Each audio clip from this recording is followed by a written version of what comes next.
Hey guys, welcome back to today's video. Today is Sunday, August 27th, 2023, and today we are going to be talking about the RNC making an unorthodox move to announce their 2028 convention to be held in Houston, Texas, a state that the Republican Party for a long period of time has denied the existence of a swing state capacity within the Lone Star State, a state that the Democratic Party has been vying for decades since the last time they won it in 1976. The state itself has been long foreseen as a ruby red solid GOP state. But over the past couple of years, Texas has proven that in numerous statewide elections and presidential elections that there is the possibility that it is a swing state. In fact, I would personally declare it as a swing state in the 2024 election. Now, the RNC making this move 5 years in advance really, for one, shows a bit of uncertainty around the 2024 election. Rarely do you ever have the major political committees announcing this convention 5 years in advance. Generally speaking, the average is 1 to 2 years. The Democratic Party announced their location for the DNC with 1 to 2 years in advance. You see that the RNC announced that they would be hosting their convention in 2024 and the location in 1 to 2 years in advance. I mean, generally speaking, it is very unconventional for a major political committee to announce their 2028 convention. This is so far in the future, but I think it shows an immediate shift of attention towards the state of Texas, that they are worried about its competitive nature in future elections. You never really see the DNC held in a solid blue state or a solid red state, except for in 2024, when, for a variety of reasons, Chicago, Illinois beat out venues, ones included in Texas, ones included in other parts of the Midwest, such as Detroit or Philadelphia, as it was in 2016, or Atlanta or Phoenix. Now, a lot of it did come down to capacity and what they were expecting for the convention, which is arguably fair, right? If they wanted to hold a convention that wasn't in Philadelphia, that could hold up to capacity in a major city and very Midwestern, because it's very clear that the Biden campaign wants to focus on Wisconsin, Michigan, and Pennsylvania, it makes sense that they chose Chicago. But the only reason why I could imagine that the RNC is targeting Texas in 2028 is because they believe it will be competitive not only then, but also now. It's no secret that they are announcing that they are going to be investing millions of dollars into the Houston area in order to really platform this convention 5 years down the line. This happened ahead of 2024 because of slight concerns about its competitive nature this time around, but certainly to address concerns about it in the future. Now, historically speaking, same state, a bump within a convention state is pretty minimal. You're talking in some cases less than 1 to 2 points. But in states like Texas, where we've had elections decided by 3 to 4 points, 5 to 6 points, every single vote matters. And while voters aren't explicitly voting on the reason for, I'm voting GOP because the GOP held the convention in Houston, it certainly does a good job at inspiring a base, driving up turnout, and convincing voters in a state where maybe they're able to be within well-visible distance of Republican strategy, of Republican events, and able to participate in some of the surrounding Republican events, Democratic events, whatever it might be. Point being, there is a negligible bump, but in some cases that can make all the difference, especially with the close and competitive elections from 2020, such as Georgia, that was decided by 0.2%, and Arizona, that was decided by 0.3%. Now, the state of Texas for a while was, in fact, a very solid red state. You can see that in 1976, it was the last time that a Democrat won it. Jimmy Carter defeated Gerald Ford in this state. It was 26 electoral votes at the time, and it was 51 to 48. Jimmy Carter won the state by just 3%. You fast forward to 1980. Ronald Reagan defeated Jimmy Carter in this state by 13.9%. Fast forward to 1984, Ronald Reagan wins it by 28 points. But then in 1988, it became competitive. In 1992, Bill Clinton came close because of Ross Perot. In 96 was the same story. Also close, but still ultimately GOP. Then came 2000. The state, yes, had their governor on the ballot, but it went to George W. Bush by 21 percentage points. Then in 2004, went to George W. Bush by 23 percentage points. In 2008, went to John McCain by 12 percentage points. In 2012, went to Mitt Romney by 16%. and then it came crashing down.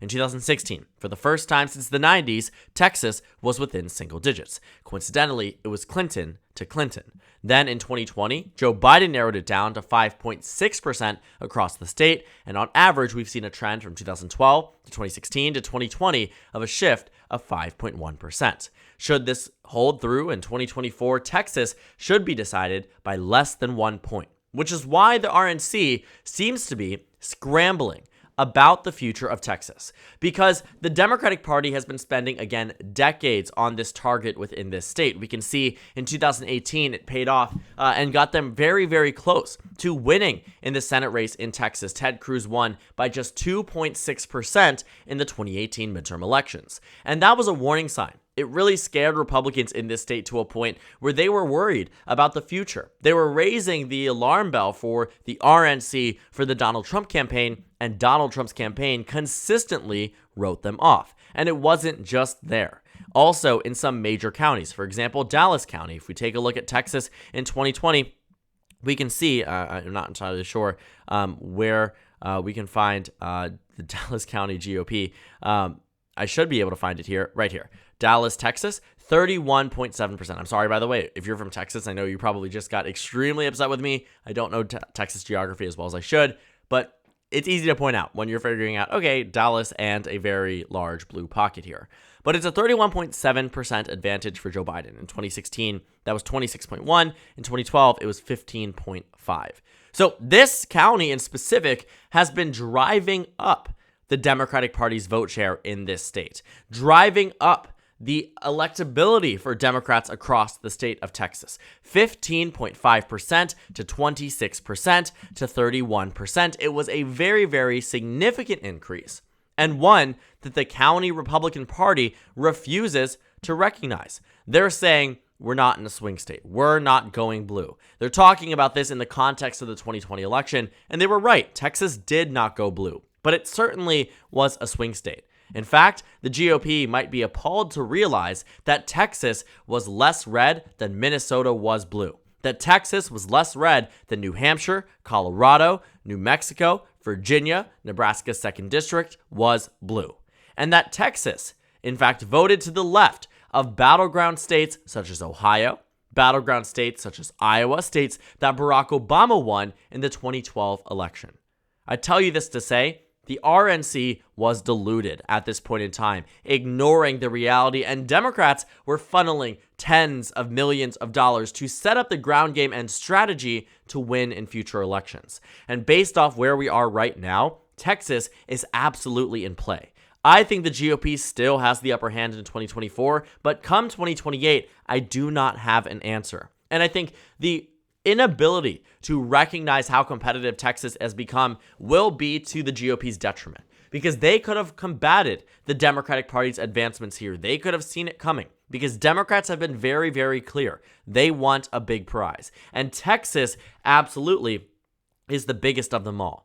We can see that on the 2024 electoral map, there are a number of swing states. Every single state in yellow was decided by less than 5 points in the 2020 presidential election, and then I threw in Texas, obviously for the sake of this video. And with that, you will see that even if the GOP is able to run in with Florida, run in with North Carolina, win the Rust Belt, win Maine's 2nd District, win Georgia, if Texas goes blue, Democrats are 4 electoral votes away from the presidency. You take Hillary Clinton's map, and they're 5 electoral votes away from the president. In fact, actually, I'm wrong about that. You take Hillary Clinton's map, you flip Texas, the Democrats win. So I say this to say that the GOP, even if they took one of the most lackluster performances compared to expectations, that the Democratic Party has had, and you flip Texas, they lose the election. Even if they run it up in Arizona with a victory, Georgia, North Carolina, Florida, Ohio, Iowa, Pennsylvania, Michigan, Wisconsin, that is 9 swing states that the GOP could win, and Democrats still win with Texas. You keep all the Clinton states, again, a low bar to cross for Democrats, and Texas carries them over the finish line. And the problem here, too, for the GOP is that it doesn't just end with Texas. If Texas is going, so is Arizona. So is Georgia. Chances are, so is North Carolina. So is Wisconsin, Michigan, and Pennsylvania. If Texas is blue, a heck of a lot of other states are as well. And that's a problem for the mainstream GOP. But it is also a problem, too, that there is no conceivable pathway to victory for the GOP without Texas. It countered the very liberal nature of the state of California as a very large prize for the GOP. Even its existence on the Republican side narrows up presidential elections that may seem way more out of proportion should Texas flip. For example, here, we have the states that went for Joe Biden in 2020 plus North Carolina. It's 319 to 219. But if Texas goes blue, it all of a sudden becomes 359 to 179. The gap is expanded significantly, even though a map like this could honestly be seen with a national popular vote share of 52 to 44. It's interesting. It's fascinating. It's important to take a look at because it tells us what we need to know. It shows us that the Democratic Party has a very viable pathway to victory with Texas, and the GOP simply does not. It really heightens the reason why they are making this announcement 5 years in advance and why they are so worried about it in 2028. Because again, they denied its existence, said there's not a swing state in Texas, it's not going to be competitive. It ultimately was, and that's a problem for the GOP. And just looking at where we were back in 2020, the Democratic Party was expected to do slightly better based off of polling data. But the Democratic Party vote share was practically right on the money here. Just the undecideds broke about 90 to 10 in many other states for Donald Trump. It seems here they broke overwhelmingly for the Trump campaign. But regardless, though, it shows that Democrats did, in fact, have better points on the map here. Maybe had the circumstances been how they were back in August of 2020, that Texas would have been even closer. The GOP can absolutely win Texas in 2024. Don't get me wrong on that part. But what I do think is important to note is that it is continuously getting bluer. The polls are getting bluer. I mean, we can even see that in 2016, Donald Trump led by 12 points on Election Day. In 2012, Mitt Romney led by 17 points on Election Day. In 2008, John McCain led by 13 points on Election Day. These polls were general indicators about how a race was going to go, as they are in most states.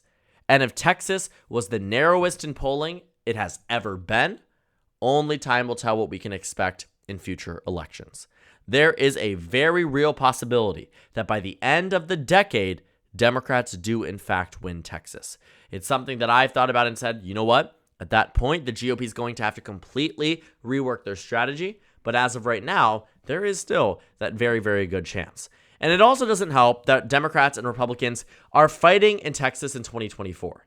It doesn't help the GOP's case that Texas is just a backup option for the RNC, that they are doing it here because they want to, not because they're worried about the competitive nature of their state. But what we find is that Republicans and Democrats are equally vying for these rare seats to flip.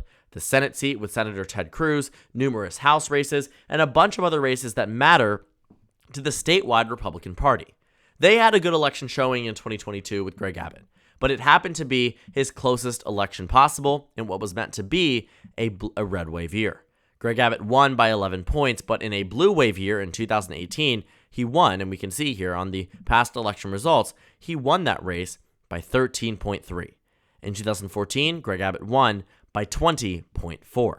Even though the national environment relative to 2018 was about 10 points to the right of where it was in this election, Democrats still came closer in Texas. The reason being, at the default, at the base level, Texas is competitive.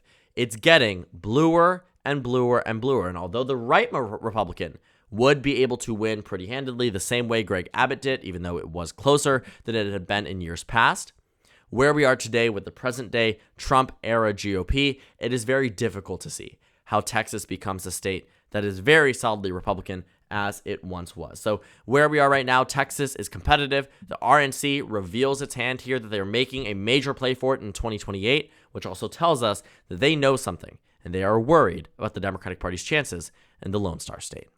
So thank you guys so much for watching this video. Make sure to comment down suggestions below. Subscribe on the left if you haven't already, and check out the Instagram and Twitter. At the bottom left of the screen, there's also a Discord server for you to go ahead and join. On the screen, there's a video you can watch, and then a playlist for my 2024 election analysis videos. Again, thank you guys so much for watching, and I will see you all tomorrow.